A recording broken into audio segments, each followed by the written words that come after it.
সূরাতুল ইব্রাহিম 42 এবং 43 নম্বরে আল্লাহ বলেন, ওয়ালা তাহসাবান্নাল্লাহা গাফিলান আম্মা ইয়া'মালুল যালিমুন ইন্নামা ইউআখিরুহুম লিয়াওমিন তাশখাসু ফীহিল আবসার মুহতি'িনা মুqni'ি রু'usihim লা ইয়ারতাদু ইলাইহিম তারফুহুম আফইদাতুহুম আল্লাহ।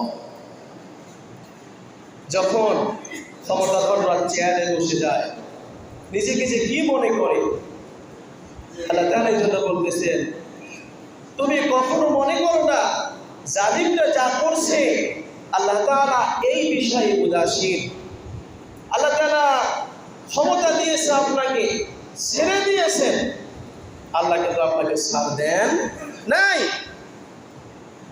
জালিমরা যা করছে আমি আপনি মনে করেছি যে আল্লাহর মনে চোখ নাই, আল্লাহ দেখে না, আল্লাহর মনে ক্ষমতা নাই, আল্লাহ ক্ষমতা প্রয়োগ করে না।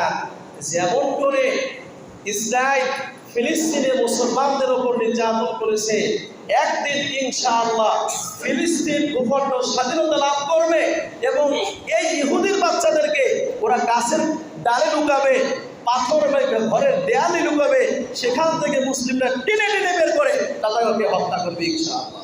খালি কি অবস্থা, সময়ের ব্যবধান, সময়ের দরকার আছে। তুমি ইহুদি, তুমি খ্রিস্টান, তুমি আমেরিকা, তুমি ইসরায়েল মনে করেছো এত ক্ষমতা, আর আমরা মুসলিমরা আবার এত আমাদের ইমান দুর্বল, আমরা নিজেকে আবার দুর্বল অসহায় মনে করি। আল্লাহ তাআলা এটাই বলতেছেন, ওয়ালা তাহসাবান্নাল্লাহা গাফিলান আম্মা ইয়া'মালুজ যালিমুন। জালিমরা যা নির্যাতন করতেছে, নিপীড়ন করতেছে, হত্যাকাণ্ড করতেছে, গণহত্যা চালাচ্ছে, শিশু বাচ্চাদেরকে নির্যাতন করেছে, মা বোনদের উপর নির্যাতন করতেছে, এই জালিমের কি একদিন শেষ হবে না? জুলুমের শেষ হবে না? আল্লাহ তাআলা বলতেছেন এই জুলুমের ব্যাপারে আল্লাহ উদাসীন নয়। বলছেন এই জালিমরা দেখবে এমন এক ভয়ভীতি চলে আসবে, তারা আকাশের দিকে তাকাবে, এদিক ওদিক ছুটাছুটি করবে, এদিক ওদিক ছুটাছুটি করবে, তাদের যে নিজ জায়গায় গন্তব্য ছিল, নিজ জায়গাও তারা আর ঠাঁই পাবে না। এটা কার কথা? আল্লাহর কথা। দেশে আমাদের ঘটে নাই? 42-43 নম্বর আয়াত সূরা ইব্রাহিম। জালিমরা যখন করবে করবে করবে, মাজলুমের দোয়া আল্লাহর কাছে পৌঁছে যাবে।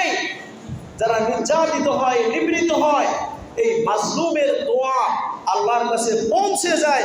আল্লাহর সাথে মাজলুমের দোয়ার কোনো পর্দা থাকে না, কিন্তু ধৈর্য নিতে হবে, সঙ্গে সঙ্গে দোয়া কবুল হবে না।